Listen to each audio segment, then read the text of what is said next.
commencé à prendre des photos de ses jardins. Le mec, il est tout de suite apparu dans ses fenêtres. Très vite.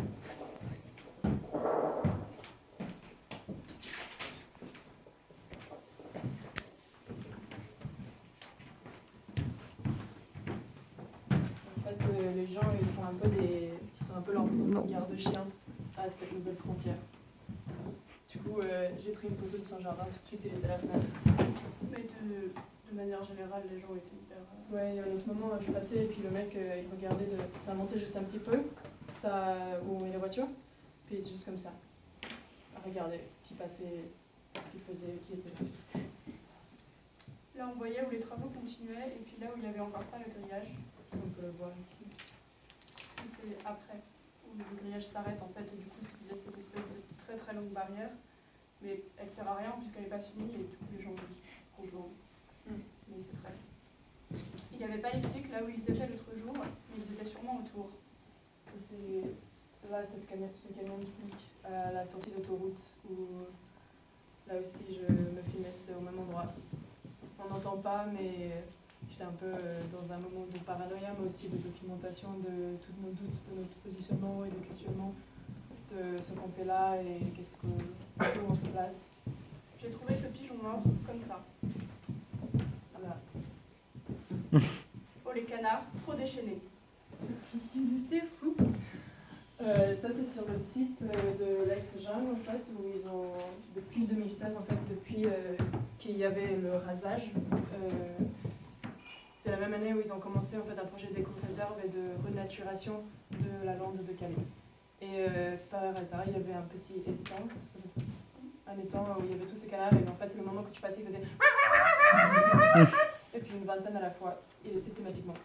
C'est ça décrit un peu le centre Jules Ferry.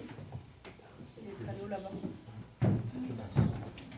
Oui, du coup, c'est les travaux de renaturation des terrains de l'ex-lande de Calais. Une histoire mouvementée.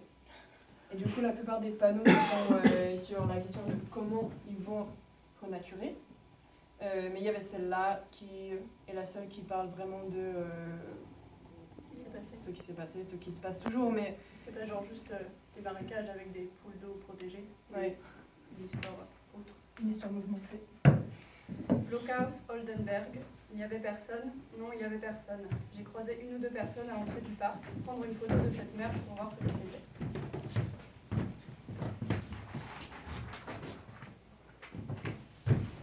Ça, c'était ouf. C'était la première fois qu'on est allé, en fait, c'est la même semaine qu'on était à Calais, c'était la semaine où il y avait toutes les tempêtes. Et du coup, on s'est retrouvés sous de la graille, sous la grêle, sous de la pluie mais torrentielle horrible. Et les flics qui nous suivaient aussi, mais un peu de loin. Et puis aussi toutes les personnes qui habitent sur place, qui sont complètement, tout est inondé, en train de bouger leur tente. Les bénévoles aussi qui passent en camion blanc. Et tu sais pas trop qui est qui et quelle est ta place. Et au milieu, en fait, on trouve le site de l'ex-jungle. On a décidé d'y aller, en fait, parce que sur la carte, il y avait plusieurs commerces et plusieurs mosquées, en fait, dans un endroit un peu... la carte, elle est quelque part. Mais il y a plusieurs mosquées et aussi des commerces marqués sur un... On avait commencé à cartographier toute la ville et c'est comme ça qu'on a pris un peu le terrain, qu'on a décidé où aller. Et Nina le connaissait déjà.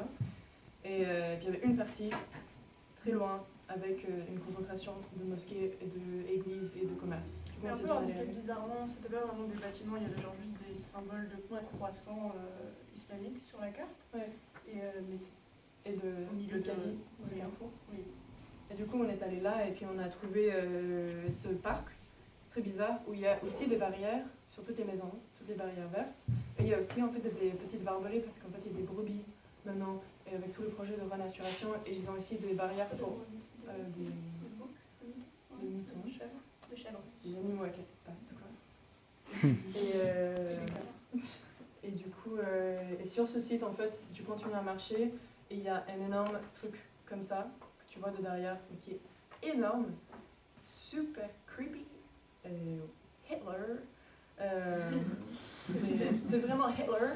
C'est pas Hitler lui-même, mais c'est les nazis. En fait, pendant l'occupation allemande pour installer pour se protéger des débarquements alliés. Je pense pas que ce soit inutile en soi, mais où est-ce que ce serait le plus utile? Il n'y a pas de réponse parfaite, mais c'est plus pour poser une question. Là, par exemple, vous 500 balles, ça vous fait quoi? Ça nous fait de la bouffe pour 3 semaines ou 1 mois. Ok. Non, on a un petit budget en fait parce qu'on n'a pas de salariés, c'est que des bénévoles, tous à temps plein, mais en fait on a un loyer à payer et puis de la bouffe. Et l'essence pour aller... Ouais, voilà. Et encore, ça c'est parce que j'ai une voiture, mais sinon, vu que le bus c'est gratuit, à Calais, on prend le bus. On adore le bus gratuit. Ouais. Le bus gratuit. Et ça, c'était une bénévole de l'association La Cabane Juridique qu'on a rencontrée. On allait aux audiences disciplinaires, aux audiences administratives. Et donc on parlait un peu de ce que nous on faisait là et de ce qu'elle faisait là et comment les deux se croisent. Quel investissement du temps, quel investissement de l'argent, quel investissement des ressources on mettait.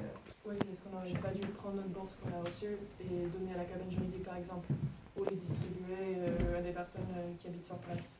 Et c'était vachement posé ces questions.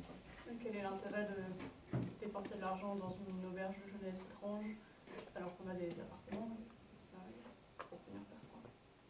C'est beau, hein? Ah oui, ça c'est un avion qui n'arrêtait pas, toute la journée il était là. On aurait dit un petit avion privé, mais on aurait dit qu'il contrôlait en fait. Là ils m'ont dit que j'étais dans la mer, j'y étais pas. Ça c'est l'hélico. Non, il n'y a pas une photo de ça. C'est le même jour, je me suis retrouvée seule sur la plage, c'est une plage énorme, où tu vois pas le bout et il n'y avait personne d'autre. Sauf une personne très très loin à gauche, à côté des zones industrielles. Et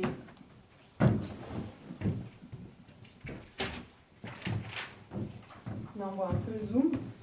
Il y avait une personne un peu sur ce côté à ma gauche avec ces zones industrielles. Et puis à droite, il y avait une mirador, je pense. Une sorte de truc dans la mer utilisé pour observer, je pense. J'ai essayé d'y accéder, sauf que je boitais, je ne pouvais plus marcher parce que j'avais un problème de pied. Et je croisais personne en fait depuis plusieurs heures. Et puis il y avait à la fois en fait aussi en fait je cherchais aussi l'ancien centre Jules Ferry, le fameux centre Jules Ferry, où il y avait tellement, comment on dit, des milliers de personnes qui ont habité là en fait, et qui ont fait le passage en Angleterre ou pas. Et bref, je ne le trouvais même pas. Et juste à un moment, je trouve un mec sur une voiture à 3 roues qui se fait parachuter sur la plage, un char à voile. Trop bizarre, je croyais que j'hallucinais. Et un bateau, juste le coq d'un bateau, un gros bateau. Et c'est là, on m'a dit, bon, est-ce que c'est le bateau des réfugiés? Tiens. Là, genre, tu te retrouves dans cette position, et t'es là, on m'a dit, ok, je prends une photo, je sais pas ce que c'est. On me dit sur cette plage qui est tellement marquée, et puis en même temps, il n'y a personne. Et le moment que je me retourne pour rentrer, pour essayer de trouver ma suite, il y a un énorme hélicoptère de flics qui vient et qui se pose juste un peu au-dessus de moi et qui prend un moment au-dessus de moi. Et puis en parallèle, il y a un autre avion, un peu, on dirait un avion de loisirs, mais qui faisait aussi des tours de la plage, comme si eux aussi travaillaient ensemble pour faire le contrôle. Ah oui, les flics, ils étaient de nouveau là. Ah oui, ça les gens avec les mecs et le chat, ils étaient trop stressés. Ah, le pauvre mec, il a dû tellement planter ses griffes en lui. C'était à la fin de ma journée avant Perpétue. Et on se trouvait, en fait, il y a la zone industrielle. Et on n'a pas la carte. Non, mais on a un peu le... Ouais. En fait, il y a la zone industrielle où les gens habitent et dorment. Derrière. C'est peut-être un peu présomptueux de dire, mais où les gens habitent quelque part, de passage. Et la zone industrielle, et puis quand tu vas encore à l'est, tu trouves le site de l'Aix-Land et de l'Aix-Jungle. Et puis quand tu vas à l'ouest, tu rentres dans la ville. Et du coup, il y a un arrêt de bus où tout le monde attend. Du coup, il y a genre une dizaine de personnes, de mecs du camp, et puis il y a 2-3 personnes calaisiennes, je sais pas, et puis on est un peu en train d'attendre devant la maison d'une mamie, enfin il y a moi, et en train d'attendre devant la maison d'une mamie, après avoir un peu vécu une journée chelou, j'arrivais pas à trouver la sortie non plus, parce que c'est comme un labyrinthe dans les dunes, et je passe, et je vois ces personnes où on est là aussi pour parler de leur histoire, et de ce qu'ils font là, et la situation politique, et en même temps on n'a pas envie de les filmer. Et après, on est en train d'attendre le bus, et puis il y a 2 mecs qui cherchent une échelle. Et